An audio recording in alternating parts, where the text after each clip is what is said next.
allow me to call our next speaker to come up and deliver the keynote address. Let's give a warm welcome, ladies and gentlemen, to Dr. James Mwangi, Managing Director and CEO of Equity Group Holdings. Thank you.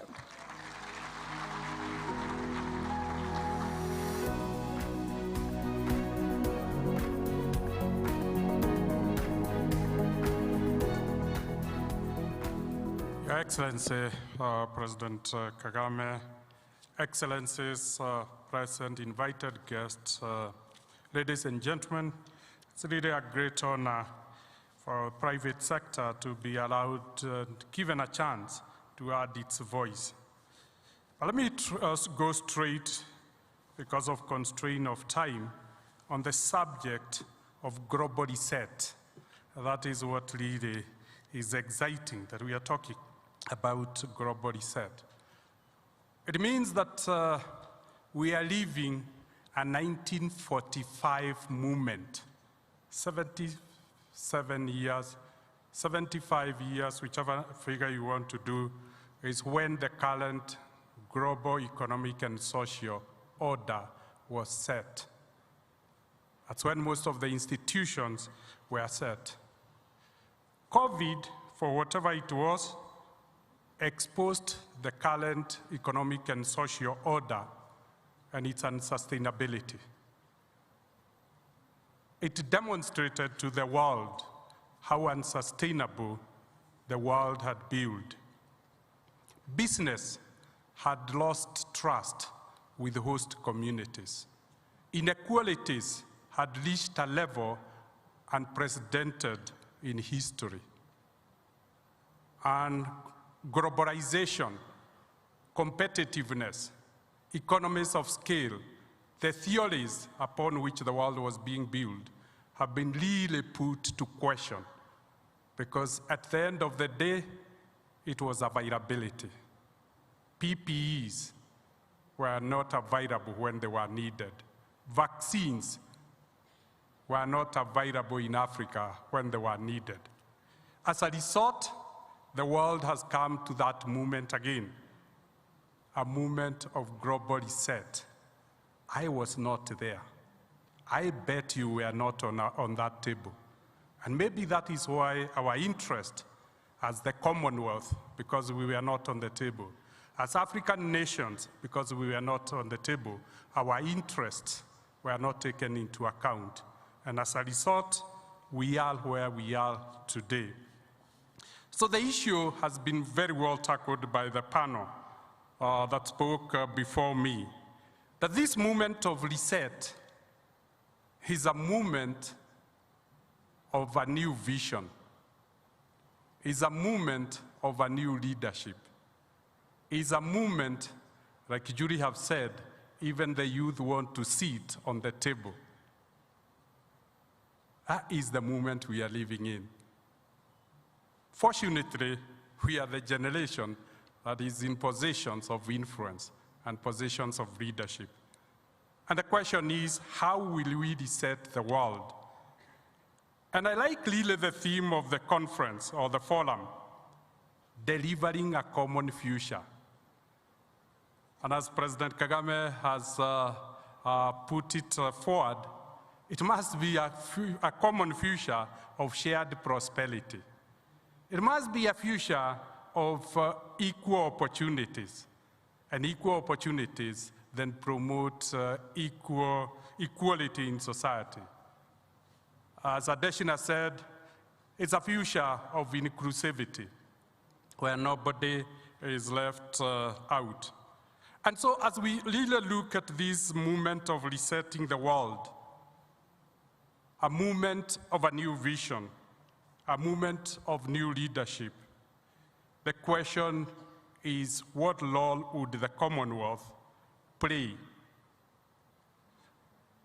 And the architects of the forum came out strongly that by connecting, innovating, and transforming, then we can create that common future of shared prosperity, where the private sector, business, regains its trust with the host community, where inequality is addressed. It's on this basis that we as a private sector felt we could add the voice that sustainability should have a multidimensional approach. But on a multidimensional approach, top of it would be a social inclusivity and sustainability and an environmental sustainability. The world needs to recognize we as the leaders are holding the world in trust for future generations, and we should leave it better than we found it. It's on this basis that the private sector, with a lot of consultation, we have come out with a proposal as to how the Commonwealth could come together. I want to acknowledge from the onset, because Equity decided if nobody is coming forward with a plain sheet, we'll come with a plain sheet and coordinate. We appreciate Mokta Diop. He flew to Nairobi, and the next thing was that he gave me 22 of his top brains to be part of this co-creation. We have 16 development banks, additional leading them, African Development Bank, or the European Development Bank saying, yeah, it involves financing. We want to have our eyes on the plan and put so that we can support it, we can co-finance, and we can syndicate the African banks as we finance this plan. I want to recognize the host governments, the national governments. They had their priorities right. The governments need to create the enabling environment, so the priorities must be right. Let me hasten to add, like Rwanda, with a maize strategy. It's clear what Rwanda wants out of the transformation. Becoming a global financial and business center. Focusing on the hospitality, which they have, focusing on logistics. So everybody knows what they want, but looks like we had no common plan that we could all put our heads on. And with all the heads on the deck, pulling or pushing the same direction, we believe the reset will happen and happen with our interest considered. Let me also recognize the UN. The UN said this reset needs to take into account the sustainable development goals, and they signed to the plan. And so essentially, it's a plan that the Commonwealth, then we felt we could sell to them.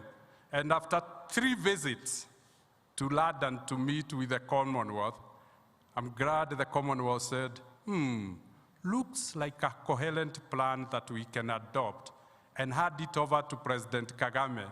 And during his 2-year term of presidency, then the concept of execution can take ground, and we lay a strong foundation.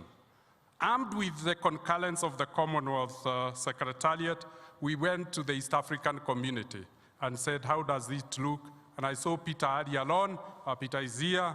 Peter said, where do I sign on behalf of the East African community? We felt we were gaining ground, and then Secretary General of the African Continental Free Trade Area, he said, this is a good plan. Let me now summarize the plan in just a few words.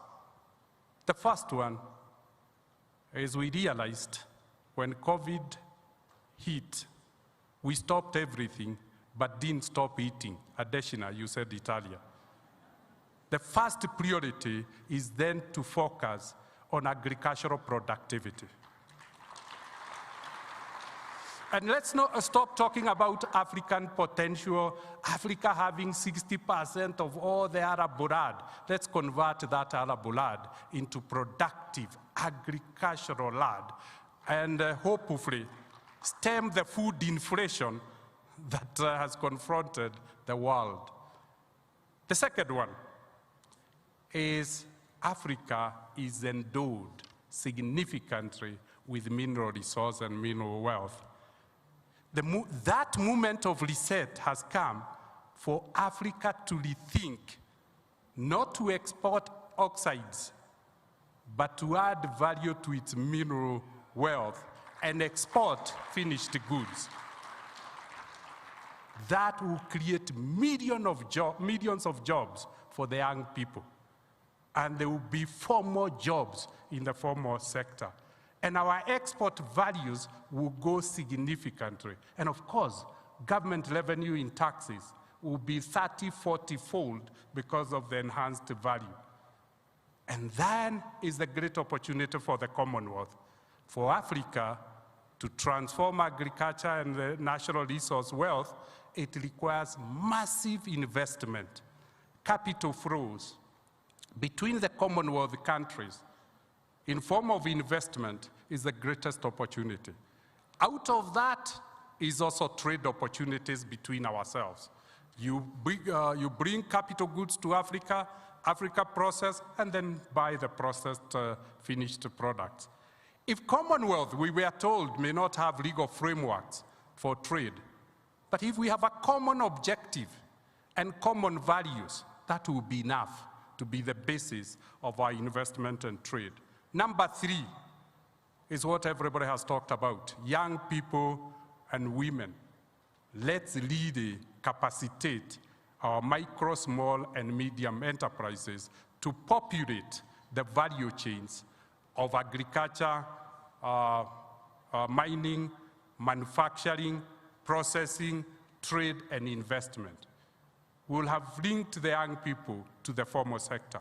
We'll have sustained them. We'll have made their jobs high value-adding jobs. If truly we want the young people to be on the table, let's embrace knowledge, let's embrace technology, let's embrace innovation, let's embrace science. Let's not do the traditional manufacturing and traditional industrialization. We are in that era where young people could really play a role if we use the tools that they are familiar with. And lastly, as we roll out this plan, let's pay attention to our environment, sustainability of our environment. Let's invest in social impact so that nobody is left behind.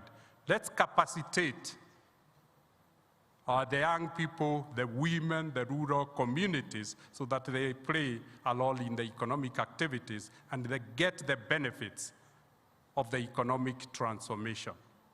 Let's protect our environment. Let's use clean energy. Let's adopt sustainable processes.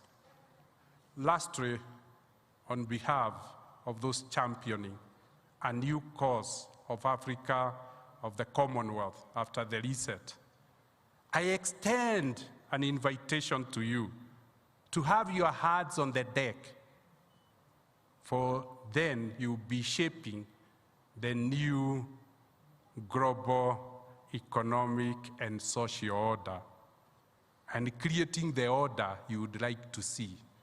You no longer be passive, but you'll be active in shaping the future we all want, a common future of a common prosperity and a commonwealth that means the same thing to all of us. Thank you very much, and the invitation is extended to you. Thank you.